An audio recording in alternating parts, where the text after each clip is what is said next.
Olá a todos, meu nome é Zacarias, do canal Topógrafo Prático.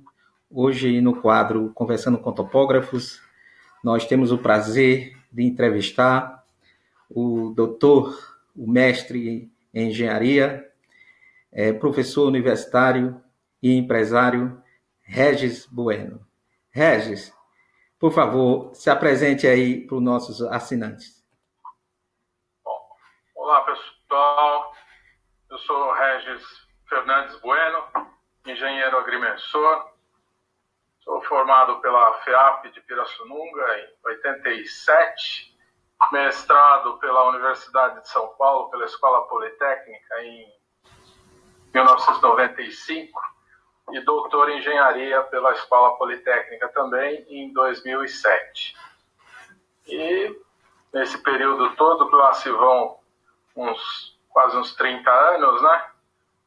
Também aí trabalhando em vários projetos e desenvolvendo aí minhas atividades relativas à agrimensura. Não só como engenheiro, mas também já fui professor, lecionei na Universidade Católica de Santos, um bom período, lecionei na Unip e também na Escola Politécnica, por um ano. O currículo é extenso, né, Regis? Tem bastante história para contar nesse período todo, né, Zacarias? Me fale um pouco. Já fez bastante coisa. Regis, me fale um pouco aí do seu doutorado, da sua tese de doutorado. Bom, minha tese de doutorado, eu escolhi um tema que era a monitoração de estruturas com carga dinâmica, usando tecnologia GNSS. Então, naquela época, nós montamos um experimento, conseguimos, com a ajuda da Ecovias e com a ajuda com a Figueiredo Ferraz, sim, que me ajudou lá junto com a Ecovias, e montamos um sítio de experimento num viaduto, VA19. Aí, com esse experimento, depois de algumas tentativas, porque não foi muito fácil ali, uma hora quebrava o caminhão de carga, outra hora a ionosfera perturbou todo o experimento. Bom, mas no fim conseguimos fazer um experimento com o uso de vários tipos de equipamentos, não só GNSS, mas também com o uso de acelerômetros, extensômetros, para dar um controle melhor no experimento. Entendi. E aí conseguimos determinar a frequência de movimentação do tabuleiro, com a excitação do trânsito, né? Foi uma série de informações ali que conseguimos obter com o doutorado. Tá certo. Você vem de uma família de engenheiros agrimensores, né? Sim, meu pai era engenheiro agrimensor e meu irmão também é engenheiro agrimensor. Você ainda chegou a passar pelo teu velho e bom teodolito? Usei bastante teodolito. Usei bastante teodolito. Fiz muito medida com a trena. Né? A gente usava pouco. Naquela época a gente não tinha distanciômetro, então preferimos medir a trena. E, eventualmente, no outro trabalho, a gente utilizava a estádia, né? A mira. Sim, a mira. Então, fazer a taquiometria, né? Eram essas possibilidades. E em algum trabalho mais sofisticado que o orçamento cabia, nós usávamos alguns distanciômetros, né? Sei. Então eu usei, se eu não estou me enganado, o primeiro que nós usamos foi o DI-10 da Build. Foi, acho que, o primeiro trabalho que eu fiz na vida também, junto com meu pai e meu irmão. Dali que acabei pegando a paixão pela agrimensura, né? Então deixei uma faculdade de engenharia agrícola que eu vinha cursando e esperei mais 6 meses, prestei para agrimensura e comecei a fazer agrimensura. O objetivo dessas entrevistas, Regis, é justamente para resgatar essa paixão, esse romantismo que existia na velha topografia, entendeu? E de hoje, de certa forma, a gente vê que não tá sumido. Existe ainda, né? A pessoa chegar no campo e o primeiro contato com a topografia, com a agrimensura, e se apaixonar e se dedicar, entendeu? Você presta muita consultoria, não é isso? Eu presto consultoria, executo trabalhos também. Né? Já fizemos bastante coisa através da minha empresa, a GeoVector Engenharia Geomática. Uhum. Então ela tem já 20 anos. Dentro desse período foram várias consultorias, vários empreendimentos que a gente desenvolveu por aí, né? Demarcação de terra indígena, georreferenciamento, monitoração de estruturas, né? Que é uma das partes que a gente faz aqui, entendeu? Já desde a época da fundação, né? Essa consultoria, bastante coisa. Essa consultoria aí para demarcação de terra indígena você fez em parceria com quem? Olha, eu comecei com essa questão de terra indígena na década de 90. Então eu fui consultado por um instituto, uma ONG, que tinha como incumbência pela FUNAI de fazer uma demarcação de uma terra de quase de 1 milhão de hectares no Pará. Então essa foi a primeira terra que nós demarcamos, né? Então foi um projeto que durou aí vários meses e fizemos a demarcação. Para fazer essa demarcação, nós tivemos que fazer uma adequação nas normas da FUNAI. Então foi a primeira adequação que eu fiz na norma da FUNAI e adequamos ela para a nova tecnologia de GPS que ela ainda não estava adequada. Por exemplo, naquela época, o erro máximo permitido no ponto geodésico era de 5 metros, que ainda era da época do trânsito. Né? Então, nós adequamos aquele procedimento ali para 25 centímetros. E melhorou bastante. Então, melhorou bastante. No construir a rede tinha que ser de 25 centímetros no máximo. Né? Agora, as poligonais tinham um outro erro relativo, que nós demos uma alterada, eu não lembro se alteramos muito nesse aspecto. Depois nós alteramos numa outra oportunidade. Outra consultoria que você deu também... Aí, em 96, Não, pode continuar, desculpa, pode continuar. Em 96, depois de ter demarcado essa terra, surgiu uma outra tarefa, né? Então eu fui contratado pelo PNUD, através do GTZ, que é uma agência de cooperação alemã, para dar um suporte na FUNAI. Aí então reformulamos por completo a norma, fizemos um trabalho também envolvendo uma análise de como materializar os limites das terras indígenas. Então eu fui coordenador de uma consultoria que rodamos toda a Amazônia, visitando várias terras indígenas e vendo projetos pilotos de demarcação. Então fizemos um estudo. Esse estudo serviu para a FUNAI também fazer as adequações dela, né? E fizemos a demarcação das terras indígenas do Alto Rio Negro. É um complexo de terras indígenas de 10 milhões de hectares. Para essas nós fizemos uma especificação, quer dizer, aquela especificação que eu vinha trabalhando foi testada nesta demarcação. Entendi. Então nós empreendemos a demarcação com essa metodologia, funcionou também. Depois a FUNAI prosseguiu lá. Hoje faz tempo que eu não tenho contato com a FUNAI, não sei como é que estão lá os desenvolvimentos deles na parte de demarcação. Você também trabalhou no Rio Tocantins, né? A Jusante. Qual foi esse trabalho desempenhado lá? Esse foi um trabalho já mais recente, foi em 2016. eu fui contratado para fazer uma rede geodésica para dar suporte aos estudos da hidrovia e a obra da hidrovia Araguaia-Tocantins num trecho ali a jusante de Marabá, que compreende o Pedral do Lourenção e o trecho seguinte até onde começa já o remanso de Tucuruí, né? Já dentro da represa propriamente, né?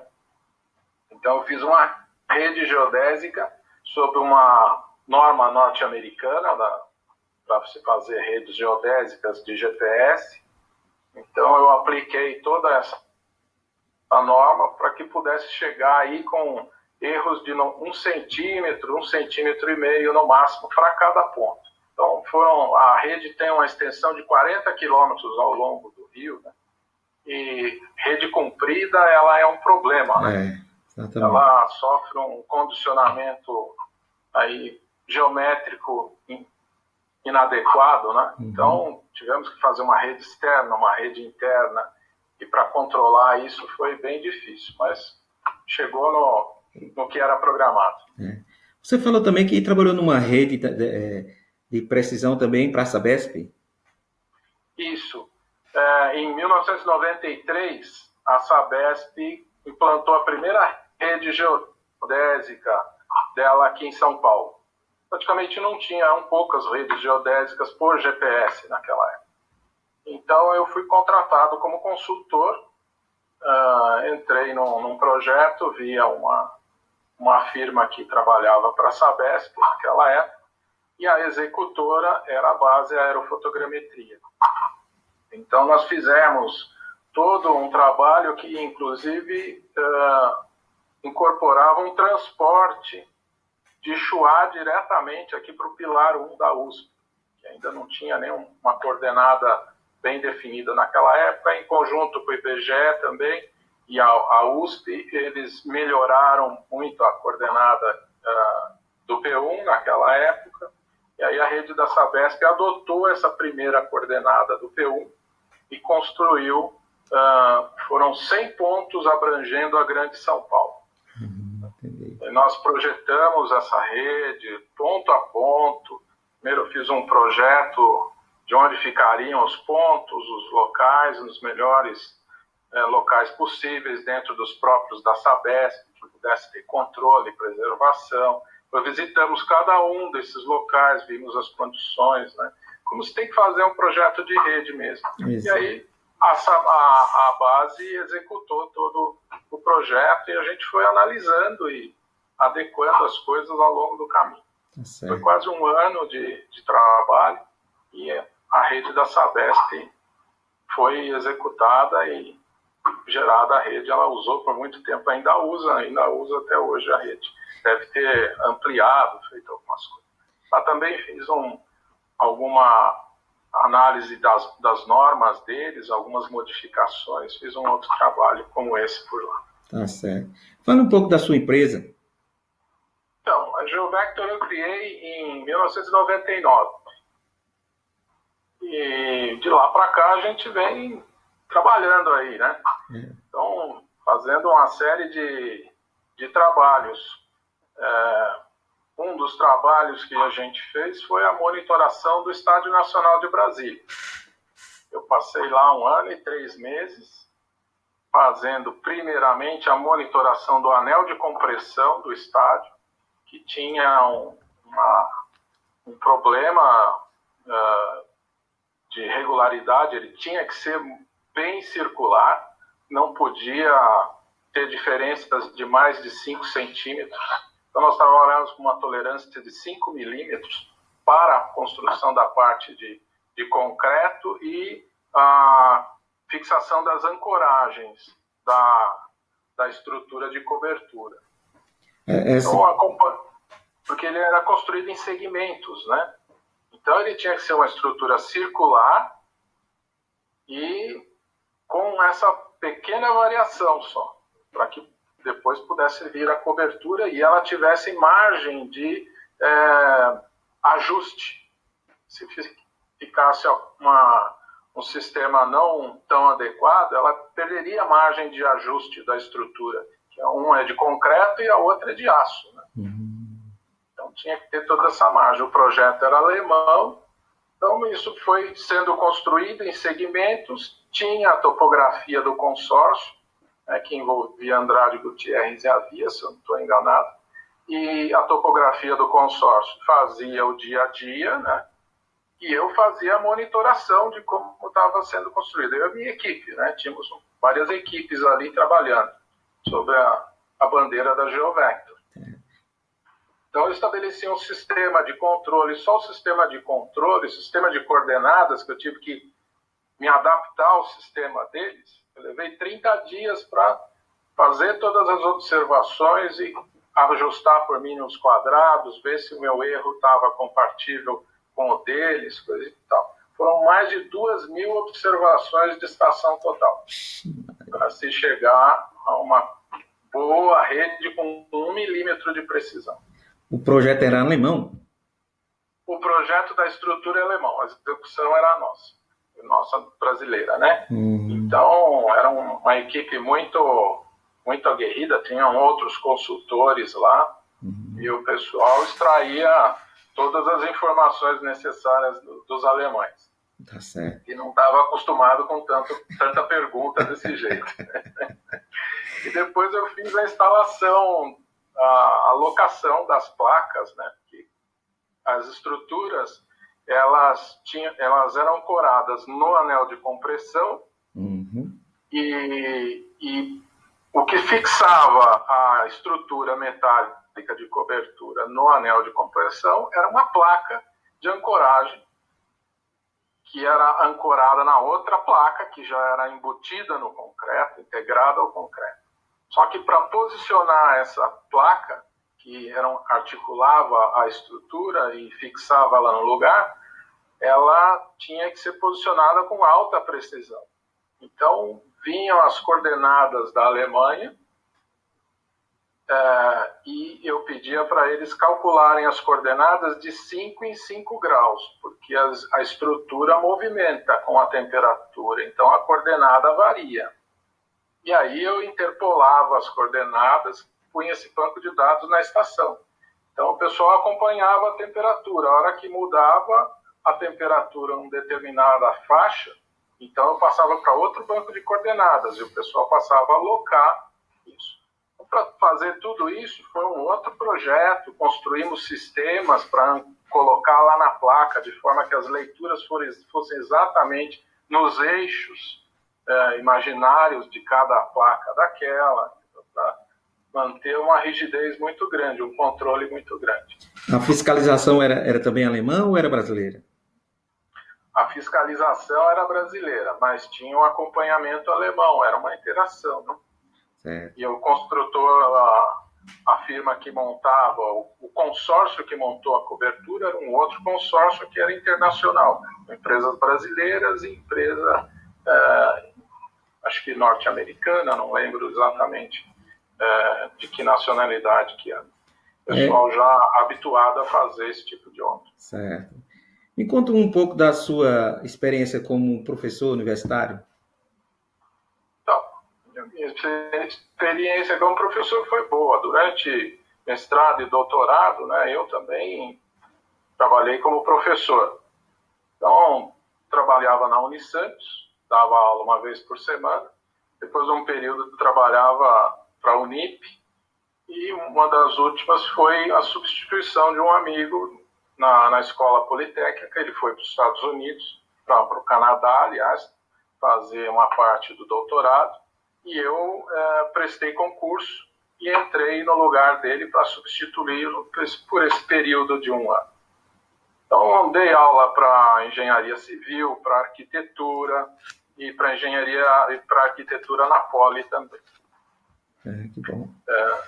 Então, essa foi a minha experiência aí de professor. Isso foi um período que deve ter durado mais de 6 anos. Eu não tenho agora de cabeça, mas entre 6 e 10 anos de atuação como professor universitário. Me diga uma coisa, sua empresa também já fez serviço de batimetria? Eu fiz batimetria uma vez em Rondônia, a ponte do Rio Candeias. Eu tinha cursos já de batimetria, né? Já numa época, eu nunca fiz batimetria de sondagem, assim, com trena. Já, quando eu peguei batimetria, já entrei na época do ecobatímetro associado a GPS. Né? O GPS foi a minha área de estudo por um bom tempo. Eu fiz cursos com sistemas batimétricos, um curso uma vez na Marinha e outros dados pela Trimble, que eu também fui engenheiro de vendas da Trimble. Então aprendi a utilizar os sistemas ali e essa aplicação eu fiz no Rio Candeias, fiz a batimetria ali da faixa da ponte, difícil de fazer porque a ponte bloqueava o sinal do satélite, então tinha alguns problemas para resolver ali, então, mas deu tudo certo, eu consegui modelar ali, tem uma profundidade, naquela época era na seca, tinha 13 metros de profundidade ali, se eu não estou enganado, mas era dessa ordem de grandeza. Isso. Tá certo. E nessas passagens aí que você teve pelo norte, você se livrou da malária? Porque nunca peguei malária, graças a Deus, mas eu também fui aprender um pouco com os militares, porque a gente visitou um batalhão de engenharia, DSG também, entendeu? O pessoal deu algumas dicas de como fazer. Como eles dizem, soldado que pega malária é soldado que quer ficar perto da água, para não carregar água. Então a gente ficava recuado da água, entendeu? Eu trabalhei no Acre e com 3 meses eu peguei malária lá. Não, eu tive a sorte de não pegar. Nenhum do meu pessoal. Nós tínhamos várias equipes trabalhando.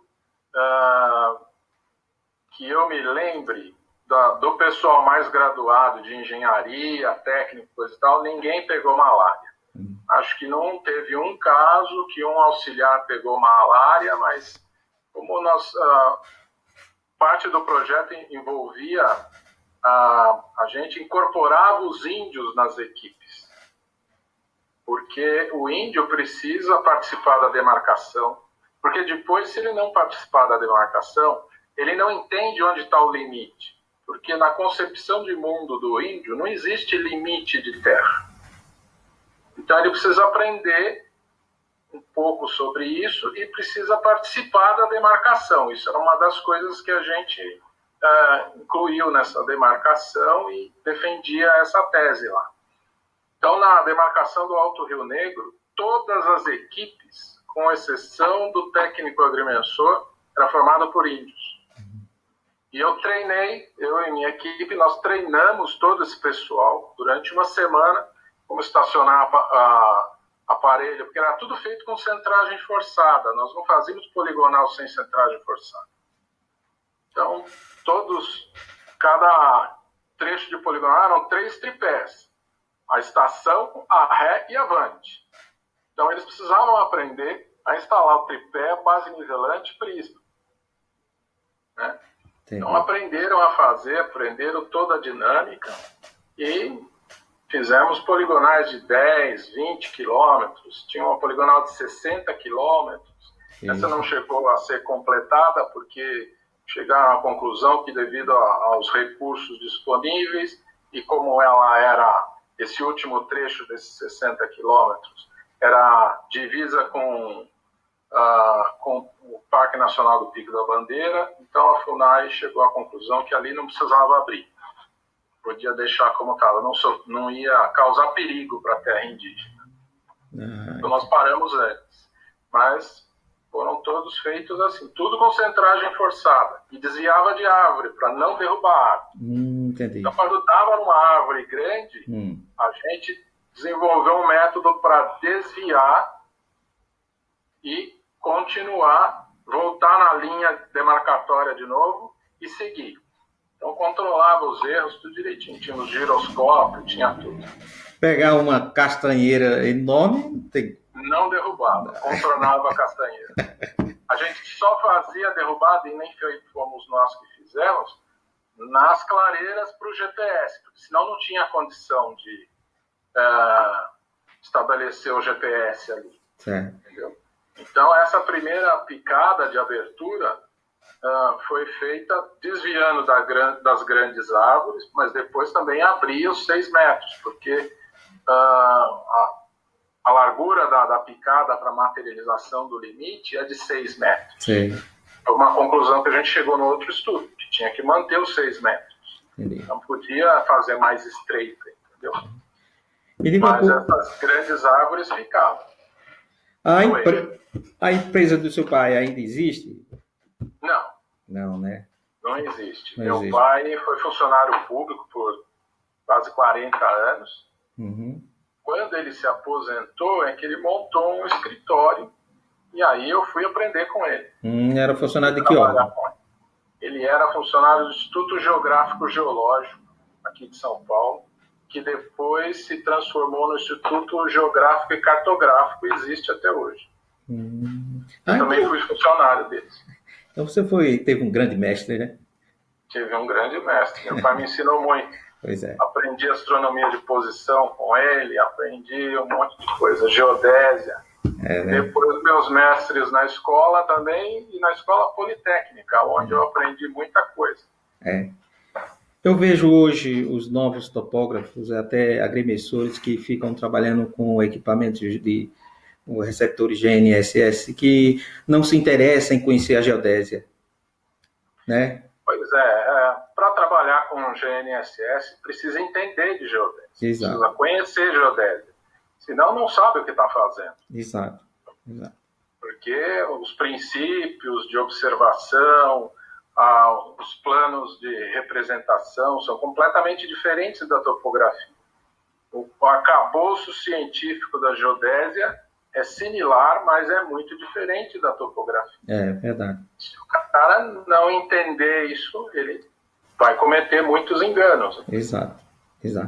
Agora, que a produção de equipamentos e software alterou muitas coisas, ou seja, facilitou o uso, né? Então é fácil usar, mas ainda é preciso entender. Exato.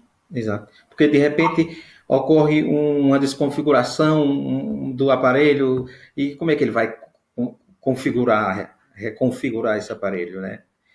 Como todo aparelho que você realiza observações com ele, que com o GPS, o GNSS, você está realizando observações também. Você não atua diretamente na observação, na medida. É um sistema eletrônico que faz. Mas existe daqui até lá no satélite, com 20 mil quilômetros de distância, tem muita fonte de erro. Tem as principais fontes de erro, né? E elas, algumas você consegue controlar muito bem, outras não tão bem, né? Então o ambiente interfere, a atmosfera interfere, né? O observador interfere, como todo observador interfere na observação, né? O modelo matemático pode até funcionar bem, mas ele pode ter sido alimentado com observações que não são muito boas. E o modelo matemático não ser capaz de lidar muito bem com isso e dar uma solução não boa. Por isso que precisa fazer como sempre se fez na topografia. Define uma estratégia de controle de erros para que, se ocorrer algum erro, a probabilidade de dele acontecer e não ser pego seja muito pequena. Exato. A gente tem que definir uma estratégia para cercar o erro, vamos dizer assim. Se ele acontecer, você sabe. E aí você conserta antes que ele cause um problema. Exato. Então, eu vejo que isso é uma coisa que a geração mais nova, talvez, não tenha ainda aprendido, porque é muito fácil, ou não saiba, mas não pratique, porque acha que é muito fácil de fazer. GNSS é uma coisa que ele sofre muito impacto do ambiente. Então, ele fixa a ambiguidade em determinado local. Mas será que aquela ambiguidade está correta? É muito comum de acontecer dela não estar correta. Mais comum do que a gente imagina. E a gente só pega isso se você definir uma estratégia antes. Senão você não pega, porque ele resolve e fala para você, ó, tá fixo, ó, tá bom. Aí um dia você volta lá para medir aquilo, ou o outro passa lá e faz a medida e não tá certo. Entendeu? Ele vai encontrar uma coordenada muito diferente, com um erro maior do que a tolerância. Exato. Não, eu tenho encontrado topógrafos e agrimensores que não sabem nem o que é um datum. Isso é complicado. Não é complicado? Porque a minha área é mais terraplenagem, entendeu? Então, na terraplenagem, a gente vê pessoas que chegam para trabalhar e às vezes não está totalmente preparado, entendeu? Está usando um aparelho ali, mas o fundamento ainda não conhece. Não está bem fixado. Não está bem fixado, entendeu? Regis, eu acho que nós já conversamos muito, você tem muita experiência, muita história, né? Muitas aventuras, né? Porque eu não acho que para demarcar terra indígena você deve ter passado por muitos sufocos, muitas. Né? Você chegou a dormir na mata? Dormi vários dias. Em redes? Montava acampamento, a gente tinha acampamento com cozinha, com refeitório, com tudo. Eu abria pista de pouso, né? Abria clareira para descer o helicóptero no dia seguinte. Então, eu dormi muitos dias na floresta. Realmente é uma aventura, né?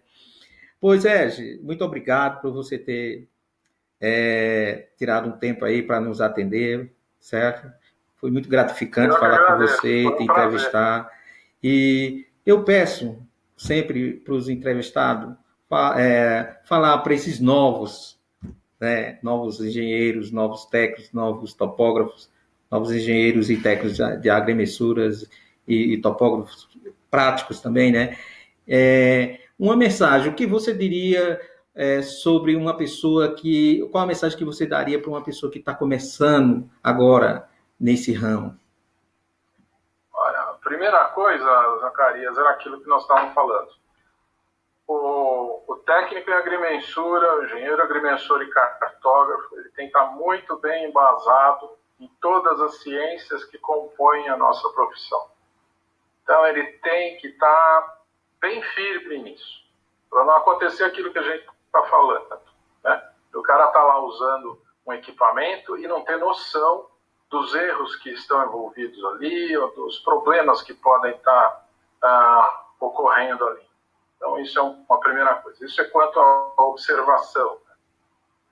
Tem que aprender um pouco do que está no entorno. Então, o cara que vai trabalhar na obra, ele tem que entender um pouco da obra, né? Ele tem que entender as necessidades dos outros engenheiros, né? Dos outros técnicos, para interagir e contribuir mais ainda com a obra, para que ela tenha sucesso, que a atividade dele seja uma grande contributora da obra mesmo, porque realmente precisa. Se não precisava, nós não estávamos lá. Exatamente. É uma condição necessária a topografia dentro da obra, a agrimensura, tudo é dimensionado, tudo é controlado. Quem não mede, não gerencia.